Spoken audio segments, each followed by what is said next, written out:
Good morning. It's Erica from Flicker Hill Homestead, North Central Mass, Zone 5B, about 155-day growing season between frosts. And we are at towards the end of June, I think third week in June maybe. And I am getting ready for a farmer's market today. So I thought I would do a bit of a combo garden tour and harvest video. So I've got my bin that I just cleaned out and filled with water for kind of like a rinse station here. We've got the folding table set up, hose is already staged. I was just cleaning off some equipment. I've got my rubber bands for banding. Got some plastic bags. I've got one of our bread totes that is all washed up. So everything's staged, and I just went and picked flowers for a custom bouquet today that's going to get picked up at the market.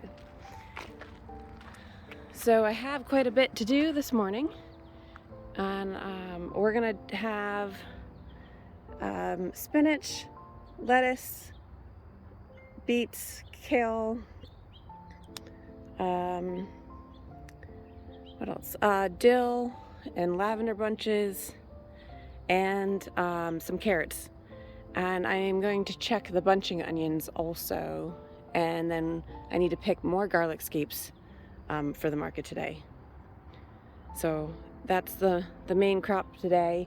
I'm not sure I'm going to bring any plants. I got to look them over. We're kind of at the point where most people won't be buying them, but I may bring one or two if they still look pretty decent, and we'll go from there. Tomorrow my plan is to fertilize. So do a foliar feed, and I was going to do it this morning, but I did not get up early enough. It's roughly just after 6 a.m. We got our scale back out here, so I'm really excited about that. So I will be using that today to help roughly figure out bunches. And then we've got tomatoes are doing really well in our super long Birdies bed. This is about 27 feet long. It's 4 of the 8-in-1s put together. I still need to string them up. And I know I said last week or 2 weeks ago that I was going to try to get that done. Hasn't been done, but I did prune them. And they are in need of more pruning now. As you can see, the growth is really good. I do have a few tomatoes getting put on at this point for some of the bigger plants, which is absolutely great. And the marigolds at the end here are starting to bud. I'm going to keep moving though, because there are little babies in that house. So over here in the 8-in-1, these are the Lizzie's plugs that I purchased this year from Ball Seed through Rakers, and they are getting a little bigger. Looks like they've got some multiple offshoots coming. And so first year growing Lizzie's, we'll see how those go. These were the ones that I traded with another farm for, and yeah, I think they're doing okay. It's gonna be interesting. You'll notice that I have dill kind of scattered throughout the garden. We go through quite a bit, so it's always good to have. This onion bed is doing fantastic. So this past month we've had rain almost every day, maybe like 5 days without rain. And onions being heavy feeders really like it. I do need to get in here and weed a little bit and get some granular fertilizer in here as well. The alyssum has these little yellows that I am loving. So I'll be using some of these for cuts, for filler.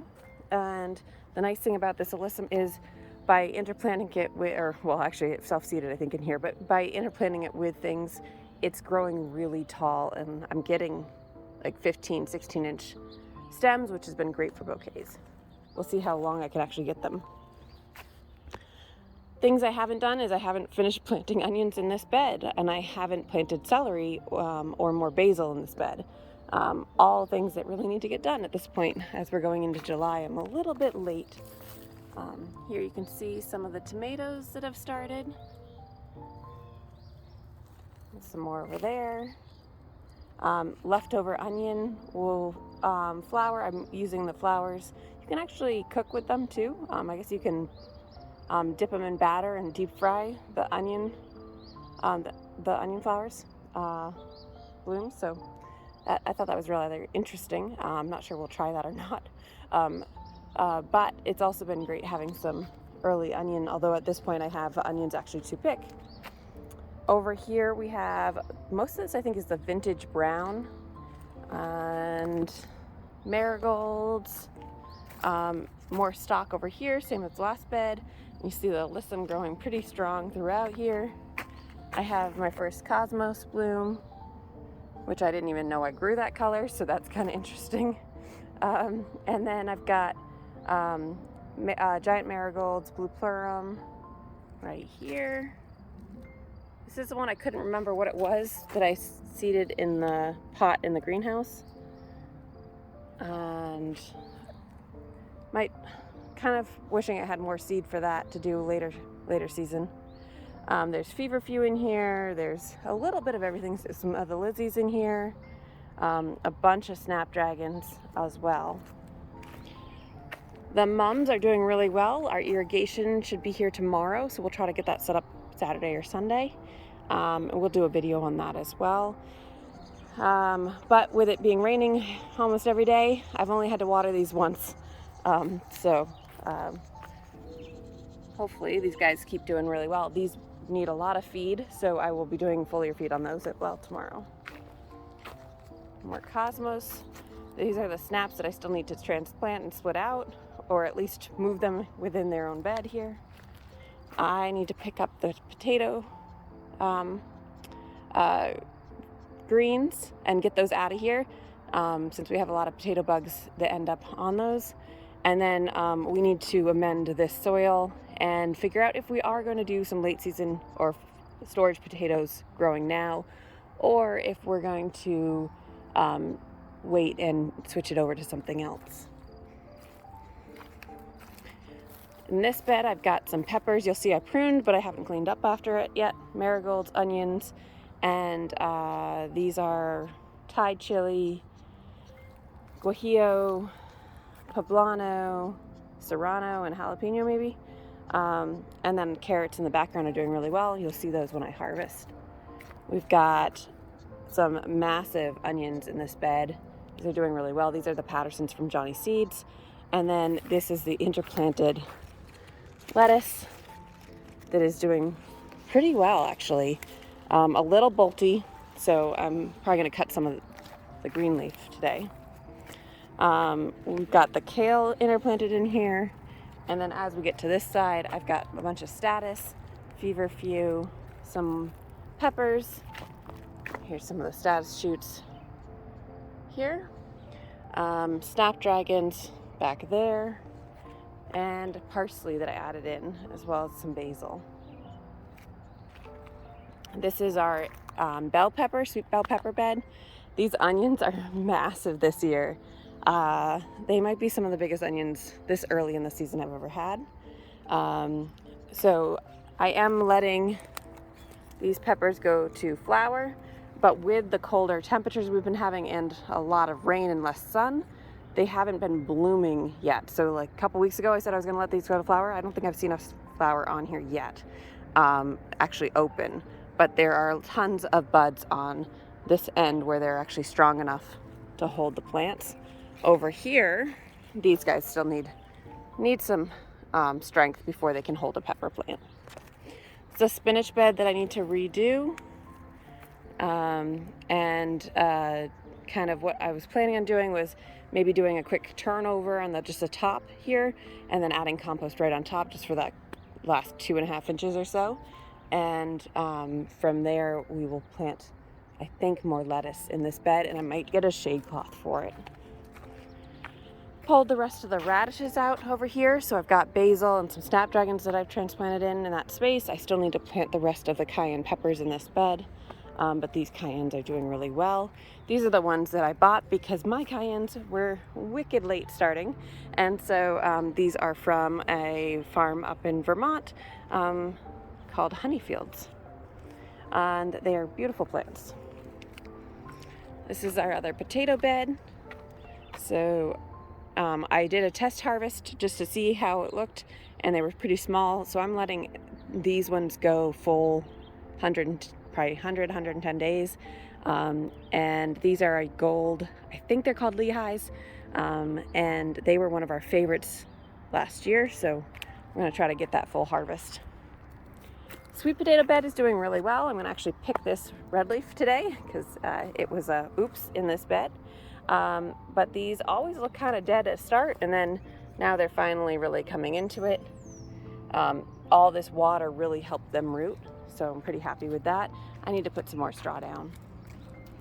And here's my beautiful lettuce. So these 8-in-1 beds can actually fit quite a bit of food. I think my 8-in-1 spinach bed harvested somewhere over 45 pounds of spinach this year on one crop. So pretty excited about that. But I am really excited to be offering these lettuce heads at the market. I'm going to save a few for us, but we don't need this much. And I also have more lettuce started. So Jay loves the romaine. I love the red leaf. But this color they're so vibrant. Over here I've got some butter crunches as well, these little guys. Iceberg here, and then these romaine heads are beautiful as well. We picked one of those last night or the night before. I've got some more radishes and lettuces and other things coming up. The lettuce actually took over. You can see I had a lot more space, but these grew fast. So when I cut these out this morning and harvest them for the market, this bed will have a lot more space, and I'll be able to plant more right into it. Over here, I've got, I think this is a picnic pepper here, basil, some dill you'll see, our cucumbers are coming up, and beans. Our peas are doing really well on this tunnel. This is 2 8-in-1 tall Birdies beds put together, and it has, I think it's 17 feet long, roughly. And so it does pretty well. This one dries out much faster than the others. But I've got onions in status. The ranunculus have died back, so I'll pull those. Snapdragons, dill in here. And then these beets are actually going to get harvested today for the market. They're kind of like a baby beet. They're not huge beets, but I'll leave probably some on one of these ends to continue to grow or thin them out. But hopefully these will sell today. This mourning dove has been hanging out with me almost every morning. They're usually really skittish, so kind of finding that funny. All right, so over here on the back end, these are the flowering peas. So actually not ones to eat, but I wanted to make sure that I had a cage for them to climb up on. And by the time these are actually flowering, these should be gone and all over. We have quite a few peas on here, but not enough to really bring to market, and Jay loves these, so we should be fine. I've got a whole bunch of more dill in this bed. You can see some of these beans are doing well, so hopefully we'll get some beans pretty quick. Those are the dog's favorite dog treats that we have. We chop them and put them in the freezer. You can see I'm growing a ton of beans again this year. One of our first marigolds actually bloomed. We've got onions and zinnias. These, I cannot believe they're doing okay. I probably should have topped them, but I have some short ones to start, and then I'll cut them deep. But these ones got hit by the freeze. I didn't cover them at all. Over here, I did the dahlias. There's a couple that are up, like I think this one's up right now, where those stakes are. I need to switch out those stakes. I've got a bunch of yarrow coming in on this wildflower patch area. Rudbeckia is coming in, and the Sweet William is just about to be probably going by, I think, at this point. I'm not sure if that's cut and come again. I should double check that. Most of the field pennycress is going to the dry stage, which I actually love. So over here we have I'll be probably picking a bunch for drying. I was thinking of trying to make a couple wreaths out of it this year. And then we have some tansy over there, which will be a small little yellow flower, daisy-like flower, I think. But I do really like these pennycress when they're dried, so that'll be fun. I've got the vetch, or the wild sweet peas, over there behind the mulch pile. We did get a big delivery of mulch, so we can relay the mulch down around all the beds. And our compost pile, I need to get that vine out of there. So that is the quick garden tour over here in the Birdies beds. I will do the greenhouse and the field tours and the flower tours another day, so I can get to picking before it gets too hot. That's always the fun part about doing market days, is you want to pick fresh that day, but you got to pick before 9-10 a.m. depending on how hot it's going to be that morning for most things, so they don't wilt. So I will continue to show you guys how the harvest goes. Here's some of the flowers that I have picked for today. Some of them are closer to the end stage, but they'll still be a great focal point for a day or two. And then like the poppy will drop its petals, but still have a really cool texture to it. So nice. I'll probably do like a nice rainbow color, really bright, fun summer, which will, I think, go over really well.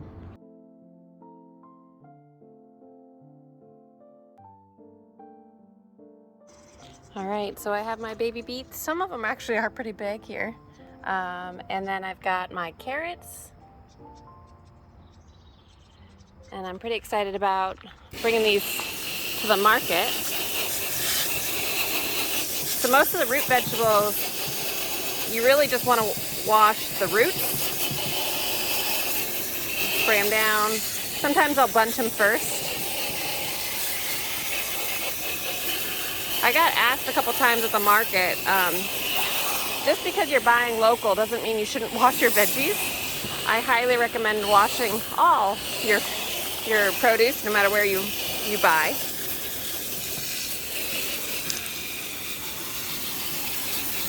These carrots are beautiful. Ideally, I'd have a perforated table to do it. I was going to do it on the tray, but since I had so many, so I'll flip these over and clean up some of the bad leaves, wash them again, and then I will bunch them. Like I said, normally I bunch them first, but I was trying to figure out how many I was going to be picking today to see how I wanted to make the bunches. Since this is the first time selling these at the market, I'm not sure how big of a bunch I should actually do. I'm thinking smaller on the carrots since I don't have that many. And maybe a little bigger on the beets since these are pretty small. The carrots are really delicious. They actually are decently sweet. These are an early carrot from Johnny Seeds. And yeah, I might have one for a snack for breakfast here. So one of the hardest things I have found is about selling our produce is how to price things. So I did bunches here of somewhere between 6 and 7 carrots. Some of them are over 6 inches long. Most of them are over 5 inches long, if not 6 inches or so. Price roughly about average 6 inches. And I'm trying to figure out how to price these. In the comments, let me know what you would pay for a bunch of carrots, fresh picked, locally grown. We're not certified organic or anything, so just curious what you guys think. Here's the bunches of baby beets here.